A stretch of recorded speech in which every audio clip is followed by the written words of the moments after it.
BZ ગ્રુપના કૌભાંડી સંચાલક ભૂપેન્દ્ર ઝાલા દ્વારા આગોતરા જામીનનો કેસ। ભૂપેન્દ્ર ઝાલા પોતે સેવાભાવી આગેવાન છે, તે પ્રકારે કોર્ટમાં દાદ માંગી પોલીસ કાયદાનો દુરુપયોગ કરતી હોવાનો ભૂપેન્દ્ર ઝાલાનો દાવો। પોલીસે માત્ર ને માત્ર બદ ઇરાદો રાખીને ફરિયાદ દાખલ કરી હોવાનો પણ આક્ષેપ।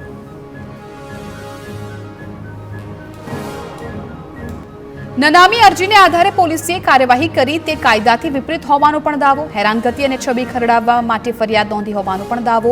કોઈ પણ ફરિયાદી કે ભોગ બનનાર સામે આવ્યું જ નથી તો ઉહાપોહ કેમ?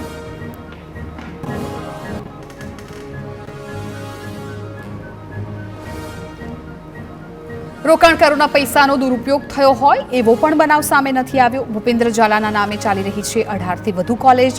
ભૂપેન્દ્ર ઝાલા અનેક મિલકતોનો માલિક હોવાનું સામે આવ્યું। બીઝેડ ગ્રુપના કરોડોના કૌભાંડનો મામલો। બીઝેડ ગ્રુપની પેટા કંપનીઓ અને તેના સીઈઓ વિરુદ્ધ સીઆઈડી ક્રાઇમમાં ગુનો દાખલ। રોકાણકારો સાથે ઠગાઈ કરનારાનો ગુનો દાખલ। લોભામણી લાલચ આપી 50 કરોડની ઠગાઈ કર્યાનો આરોપ। સીઆઈડી ક્રાઇમના પીઆઈએ ફરિયાદી બનીને ગુનો દાખલ કર્યો। બીઝેડ ગ્રુપના ભૂપેન્દ્રસિંહ ઝાલા અને એજન્ટ મયુર દરજી સામે વધુ એક ફરિયાદ। ખેડાના કપડવંજના 2 વ્યક્તિએ સીઆઈડી ક્રાઇમમાં ગુનો નોંધાવ્યો છે। વિવિધ રોકાણ પર ઊંચા વળતરની લાલચ આપી ઠગાઈ કર્યાનો આરોપ। બીઝેડ ફાઇનાન્શિયલ સર્વિસમાં 3% થી 120% જેટલા વળતરની આપી હતી લાલચ। ફરિયાદી સાથે 2,10,000ની ઠગાઈ કરી હોવાનો ગુનો। બીઝેડ ગ્રુપમાં રોકાણ કરીને છેતરપિંડીનો ભોગ બનનારા રોકાણકારો ખુદ સીઆઈડી ક્રાઇમને વિગતો આપી રહ્યા છે। ચકચારી ખ્યાતિ હોસ્પિટલ કાંડમાં ઝડપાયેલા આરોપી સંજય પટોડિયાના 7 દિવસના રિમાન્ડ મંજૂર કરાયા છે। બુધવારે અમદાવાદ ક્રાઇમ બ્રાન્ચે આરોપી સંજય પટોડિયાની ધરપકડ કરી હતી। ધરપકડ બાદ આરોપીને કોર્ટમાં રજૂ કરીને ક્રાઇમ બ્રાન્ચે 7 દિવસના રિમાન્ડ મેળવ્યા છે। 12 ડિસેમ્બર સાંજના 4 વાગ્યા સુધીના રિમાન્ડ છે મેળવવામાં આવ્યા।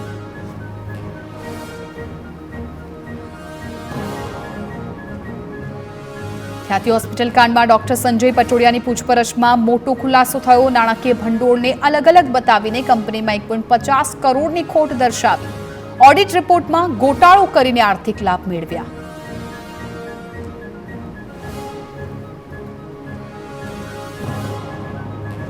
તો ડોક્ટર પટોડિયાએ આપેલી માહિતી મુજબ છેલ્લા 3 વર્ષમાં ખ્યાતિ હોસ્પિટલમાં 8,534 દર્દીઓ સારવાર માટે આવ્યા છે, જેમાંથી 3,842 દર્દીઓ સરકારી યોજના હેઠળ સારવાર કરાવી।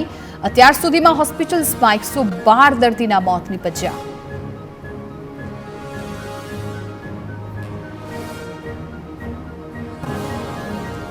ખ્યાતિ હોસ્પિટલમાં થયેલા કાંડની તપાસ માટે મેડિકલ એક્સપર્ટની સલાહ લેવામાં આવશે। પીએમજેમાં ટેન્ડર પ્રક્રિયાથી વીમા કંપની નક્કી કરવામાં આવતી હોય છે। આ વર્ષે બજાજ એલિયન્સ કંપની વીમાની પ્રક્રિયા કરતી હતી। બજાજના કર્મચારીઓની પૂછપરછ ચાલી રહી છે। આ ઉપરાંત પીએમજે યોજનાનો ગેરલાભ કેટલા લોકોએ લીધો છે તેની પણ તપાસમાં સામે આવશે વિગતો। પીએમજે યોજનાનો લાભ લેનાર દર્દીના ક્લેમ બજાજ દ્વારા પાસ કરવામાં આવે છે, એ અંગે પણ તપાસ થશે। અમદાવાદ ખ્યાતિ હોસ્પિટલના ડિરેક્ટર રાજશ્રી કોઠારીને ઝટકો લાગ્યો। અમદાવાદ ગ્રામ્ય કોર્ટે આગોતરા જામીન આપવા માટેનો ઇનકાર કર્યો।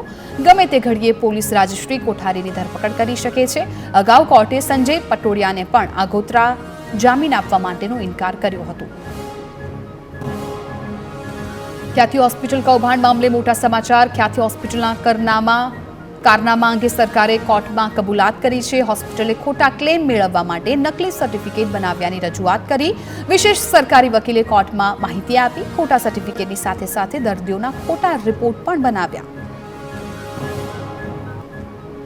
પીએમજે યોજના અંતર્ગત રૂપિયા 16.64 કરોડ હોસ્પિટલને ચૂકવાયા। 4 ડિરેક્ટરમાંથી એક જ ડિરેક્ટર મેડિકલ નિષ્ણાત હોસ્પિટલ ખોટમાં જાય છે તેવો પણ ખોટો રિપોર્ટ બનાવ્યો। ખોટનો નકલી રિપોર્ટ ડોક્ટર સંજય પટોડિયાની સહીથી બનાવવામાં આવ્યો। રાજશ્રી કોઠારી અને કાર્તિક પટેલ હાલ ભાગતા ફરે છે। સુરત ઝોન 4ની બોગસ ડિગ્રી માટે મોટી કાર્યવાહી। 13 જેટલા બોગસ ડોક્ટર ઝડપાયા। મુખ્ય આરોપી જાણીતા ડોક્ટર રસેશ ગુજરાતીની પણ ધરપકડ। અમદાવાદના બીકે રાવતની પણ ધરપકડ કરાઈ છે, જે બોર્ડ ઓફ હોમિયોપેથીના ડિરેક્ટર। આ તમામ પાસે 1200 જેટલી બોગસ ડિગ્રીના ડેટા પણ મળી આવ્યા। વડોદરામાં પુષ્પા 2 ફિલ્મના શો મુદ્દે બબાલ. સવારે 6 વાગ્યાનો શો શરૂ નહીં થતા હોબાળો. દર્શકો પ્રી બુકિંગ કરાવી ફિલ્મ જોવા ગયા હતા. શો ચાલુ ન થતા ફિલ્મ રસિકોમાં ભારે આક્રોશ. ટિકિટના નાણાં પાછા આપવાની માંગણી સાથે હોબાળો. મામલો થાળે પાડવા પોલીસને બોલાવવાની ફરજ પડી. માંજલપુર વિસ્તારમાં આવેલા પ્રસિદ્ધ થિયેટરનો આ બનાવ. જામનગરમાં પણ વહેલી સવારે પુષ્પા 2 ફિલ્મનો શો શરૂ ન થયો. સવારે 6:30 વાગ્યાનો શો ચાલુ ન કરાતા હોબાળો. પીવીઆરમાં ટેકનિકલ કારણોસર શો શરૂ ન થતા દર્શકોમાં રોષ. ગુસ્સે ભરાયેલા દર્શકોએ થિયેટરમાં તોડફોડ કરી પોલીસે ઘટના સ્થળ પર પહોંચી મામલો શાંત પાડ્યો. ભરૂચના અંકલેશ્વરમાં 2 વ્યક્તિએ પાર્ક કરેલી રિક્ષા સળગાવી. તળાવ વિસ્તારમાં રિક્ષામાં આગચંપી કરી 2 લોકો ફરાર. રિક્ષા સળગાવતા 2 લોકો સીસીટીવીમાં કેદ. અંગત અદાવતને કારણે રિક્ષા સળગાવી હોવાનું અનુમાન. રિક્ષાના માલિકે પોલીસ સ્ટેશનમાં 2 લોકો સામે નોંધાવી ફરિયાદ. કચ્છના ગાંધીધામમાં નકલી ઈડીની ટીમનો પર્દાફાશ. ઈડીના અધિકારીની ઓળખ આપી વેપારી સાથે ઠગાઈ આચરી. નકલી અધિકારીઓએ 15 લાખના દાગીના પડાવ્યા. એક મહિલા સહિત 10 આરોપી ઝડપાયા હોવાની માહિતી. મોડી રાત્રે તમામ આરોપીઓ સામે નોંધાઈ છે ફરિયાદ. રાજકોટ ધોરાજીના સરદાર પટેલ માર્કેટિંગ યાર્ડમાં લાલ ડુંગળીની આવક. બજારમાં ડુંગળીની આવક વધતા ભાવમાં ઘટાડો. 4 દિવસ પહેલા જે ડુંગળીના 400 થી 700 રૂપિયા ભાવ મળતા હતા તે ભાવ ઘટતા ખેડૂતોમાં રોષ. બુધવારે ડુંગળીના ભાવ તળિયે બેસી જતા ખેડૂતોને મુશ્કેલી. આજે માર્કેટ યાર્ડમાં પ્રતિમણનો ભાવ 300 થી 500 રૂપિયા બોલાતા જગતનો તાત ફરી મુશ્કેલીમાં. ખેડૂતોએ ડુંગળીના વાવેતરથી અત્યાર સુધીમાં વીઘા દીઠ 8 થી 10 હજારનો ખર્ચો કર્યો, પરંતુ ભાવ ગગડી જતા ખેડૂતોમાં નારાજગી જોવા મળી રહી છે. સરકાર ડુંગળીની નિકાસ માટેની વ્યવસ્થા કરે તેવી ખેડૂતોની માંગ છે. આગામી દિવસોમાં દેશના અનેક રાજ્યોમાં કડકડતી ઠંડી પડવાની શક્યતા છે. હવામાન વિભાગના જણાવ્યા અનુસાર રાજસ્થાન સહિત ઉત્તર ભારતના ઘણા રાજ્યોમાં આગામી 3 થી 4 દિવસ સુધી રાત્રિના તાપમાનમાં ઘટાડો થશે, જેના કારણે ઠંડી વધશે. ગિરિમથક સાપુતારાના વાતાવરણમાં પણ અચાનક પલટો આવ્યો. સાપુતારા સહિતના આસપાસના વિસ્તારોમાં કમોસમી વરસાદ. વાદળછાયા વાતાવરણ વચ્ચે ઠંડીનો ચમકારો વધ્યો. કમોસમી વરસાદ પડતા ખેડૂતોમાં ચિંતાનો માહોલ જોવા મળ્યો. વરસાદી માહોલ અને શીતલહેરને લઈને પ્રવાસીઓ ખુશ. વલસાડ જિલ્લામાં કમોસમી વરસાદ પડ્યો. ધરમપુર તાલુકાના આવધા, રાજપુરી, ગોરખડા અને મોહપાડામાં કમોસમી વરસાદ. ભર શિયાળે કમોસમી વરસાદ પડતા ખેડૂતોમાં ચિંતા વધી. સાથે ગુલાબી ઠંડીમાં પણ વધારો થયો. અરવલ્લીમાં આરકે એન્ટરપ્રાઇઝના સીઈઓ હરપાલસિંહ ઝાલા અને અધિકારીઓના વિડીયોઝ અને ફોટોઝ વાયરલ થયા છે. સીઆઈડી ક્રાઇમે નોંધેલી ફરિયાદ બાદ તસવીરો વાયરલ થઈ. હરપાલસિંહ ઝાલા સાથે લોક ગાયિકા કાજલ મહેરિયા સહિત અધિકારીઓના ફોટોઝ વાયરલ થયા. અરવલ્લી જિલ્લા કલેક્ટર, પોલીસ અધિક્ષક, જિલ્લા વિકાસ અધિકારી સાથેના ફોટો વાયરલ. સાબરકાંઠા અને અરવલ્લીમાં 3 ગ્રુપ સામે ફરિયાદનો મુદ્દો. સીઆઈડી ક્રાઇમમાં ફરિયાદ નોંધે એ પહેલા જ ઓફિસ બહારથી પાટિયા ઉતારી લેવામાં આવ્યા. 3 ગ્રુપના સંચાલકોએ પાટિયા ઉતારી લીધા હોવાનું સામે આવ્યું. હિંમતનગર અને મોડાસા સહિત અનેક સ્થળે ઓફિસના શટર બંધ, ઓફિસના શટર પાડીને તાળા લગાવી દેવાયા. હરસિદ્ધિ ફાઇનાન્શિયલ, આરકે એન્ટરપ્રાઇઝ, કેકે એન્ટરપ્રાઇઝના સંચાલકો ભૂગર્ભમાં. ભાવનગરમાં શિક્ષક પદની ગરિમા લજવતી ઘટના. શિક્ષકે વિદ્યાર્થીની સાથે અડપલા કર્યાનો આરોપ. લાખણકા પ્રાથમિક શાળાના શિક્ષક વિરુદ્ધ ગુનો નોંધાયો છે.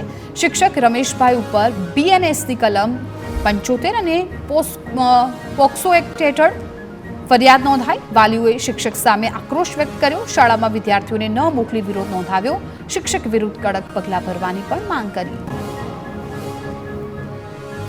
વડોદરામાં ભગવાન રણછોડરાયને તોપથી સલામી આપવાનો મામલો. પોલીસ કમિશનરે માંડવી રણછોડજી મંદિરે પહોંચી તોપનું નિરીક્ષણ કર્યું. તોપ ફોડવા પોલીસ કમિશનરની પરવાનગીની જરૂર. કોર્ટે તોપ ફોડવા પરવાનગીની સત્તા પોલીસ કમિશનરને સોંપી.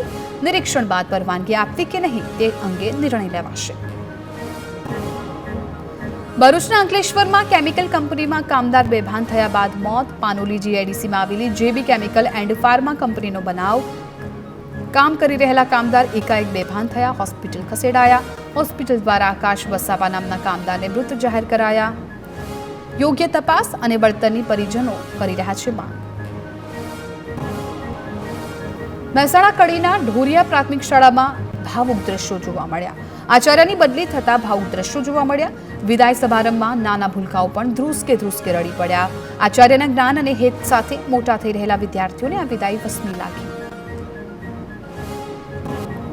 દ્વારકાના 21 નિર્જન ટાપુ પર લોકોની અવરજવર માટે પ્રતિબંધ. જિલ્લાના અધિક કલેક્ટર દ્વારા પ્રસિદ્ધ કરાયું જાહેરનામું. દેશની સુરક્ષાને ધ્યાનમાં રાખી 21 ટાપુ ઉપર પ્રતિબંધ મુકાયો. દરિયાઈ માર્ગે દેશ વિરોધી પ્રવૃત્તિ ન થાય તે માટે નિર્ણય લેવાયો. ધાર્મિક પ્રવૃત્તિને નામે દેશ વિરોધી પ્રવૃત્તિ ન થાય તે માટે જાહેરનામું. પોરબંદરના સમુદ્રમાં ભારતીય કોસ્ટગાર્ડનું દિલધડક રેસ્ક્યુ. ઈરાન જતા વહાણમાં યાત્રિક ખામી સર્જાતા 12 ખલાસીનું રેસ્ક્યુ. સલાયાના અલપીરાના પીર નામના વહાણની મધદરિયે જળ સમાધિ. 12 ખલાસીએ MRCC મુંબઈનો સંપર્ક કરી બચાવ માટે માંગી હતી મદદ. કોસ્ટગાર્ડે મધદરિયે રેસ્ક્યુ કરી ખલાસીઓને સુરક્ષિત રીતે બચાવ્યા. ગીર સોમનાથ ઉનાના અહેમદપુર માંડવી બીચ પર ડોલ્ફિન દેખાય. છેલ્લા કેટલાય વર્ષોથી ઉનાના માંડવી બીચના દરિયામાં શિયાળાની ઋતુ દરમિયાન ડોલ્ફિન માછલી બને છે મહેમાન. કેન્દ્ર શાસિત પ્રદેશ દીવમાં ફરી એકવાર સિંહ જોવા મળ્યો. સામાન્ય રીતે સિંહનો વસવાટ ગીરના જંગલમાં હોય છે, પરંતુ છેલ્લા કેટલાય સમયથી સિંહનું એક જૂથ દીવમાં દેખાઈ રહ્યું છે. દીવના જંગલ વિસ્તારમાં સિંહની લટાર કેમેરામાં કેદ થઈ છે. શિકારની શોધમાં ફરતા સિંહના આટાફેરાથી સ્થાનિકોમાં ભય. અમદાવાદમાં આધાર કાર્ડમાં નામ સુધારવાને લઈને લાંબી કતારો જોવા મળી છે. આધાર કાર્ડમાં સંપૂર્ણ નામ માટે જન્મ મરણના દાખલામાં સુધારો જરૂરી. જન્મ મરણ વિભાગમાં જન્મ મરણના દાખલામાં સુધારા માટે લાગી છે લાઈનો. આધાર કાર્ડમાં પિતા કે પતિનું નામ અને અટક ફરજિયાત હોવાના નિર્ણયની અસર. વડોદરાના પાદરા જંબુસર હાઈવે 4 લેન કરી ફરી એકવાર વિવાદ. આ 4 લેન હાઈવે કરવાને લઈને થયો છે. જમીન સંપાદન મુદ્દે વડુ નજીક ખેડૂતોએ ઉગ્ર વિરોધ નોંધાવ્યો હતો. વળતર આપ્યા વગર જ કામગીરી કરાતા ખેડૂતોમાં ભારે રોષ છે. કોંગ્રેસ નેતા જશપાલસિંહે પણ ખેડૂતોના વિરોધને સમર્થન આપ્યું.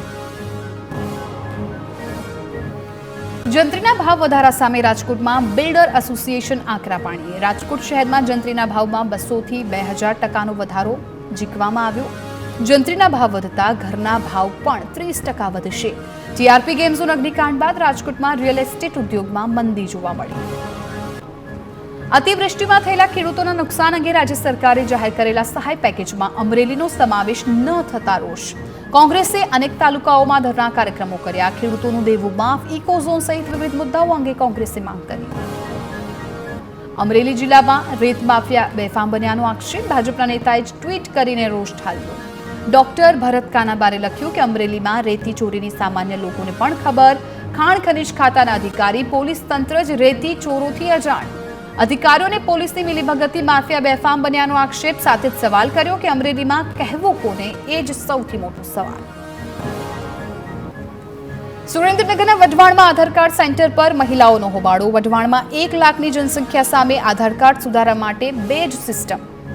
આધાર કાર્ડ અપડેટ ન હોવાને કારણે ધોરણ 10-12ની પરીક્ષાઓના ફોર્મ પણ નથી ભરાઈ રહ્યા હોવાનો આક્ષેપ. સુરેન્દ્રનગરમાં માનવ કલ્યાણ યોજનાના લાભાર્થીઓનો હોબાળો. યોજના અંતર્ગત અપાતી કીટમાં પૂરતો સામાન ન હોવાનો આરોપ. પ્લમ્બિંગ કામ માટે અપાતી કીટમાં મુખ્ય વસ્તુઓનો જ અભાવ. ધ્રાંગધ્રા, વઢવાણ સહિતના તાલુકામાંથી લાભાર્થીઓ પહોંચ્યા હતા કીટ લેવા. અન્ય જગ્યાએ મળતી કીટથી 50% વસ્તુઓ ઓછી હોવાનો આક્ષેપ.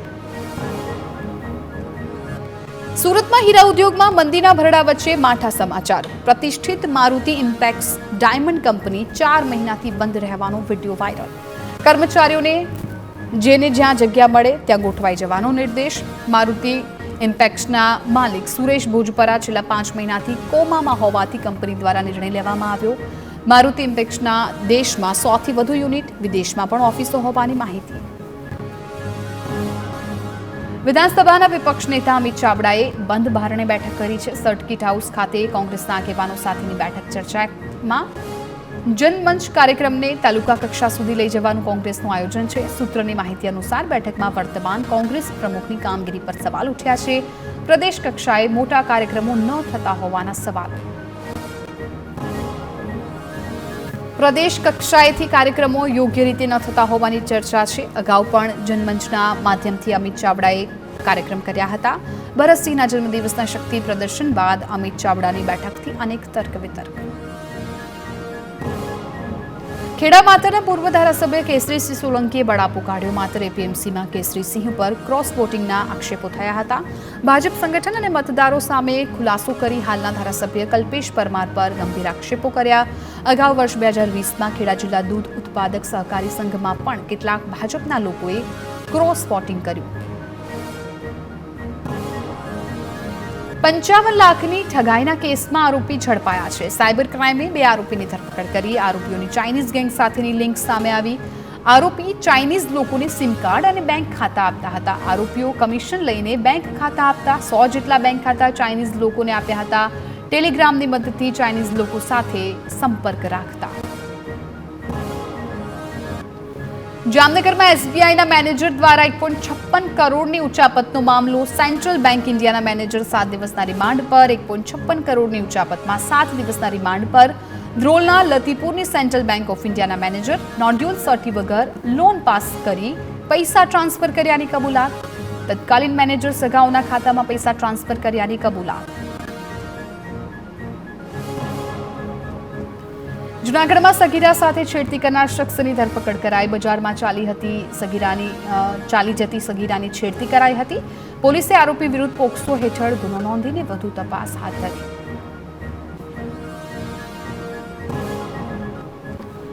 સુરેન્દ્રનગરમાં ભુવા નવલસિંહ દ્વારા છેતરપિંડી અને હત્યાનો મામલો. અમદાવાદ પોલીસ ભુવા નવલસિંહને લઈને વઢવાણ પહોંચી. વઢવાણના માતાજીના મઢમાં ઘટનાનું રિકન્સ્ટ્રક્શન કરાયું. રૂપિયા બમણા આપવાની બાબતે વેપારી સાથે ઠગાઈ કરાઈ હતી. ફેક્ટરી માલિકની હત્યા કરી માતાજીના મઢમાં દાટવાનું કાવતરું રચ્યું.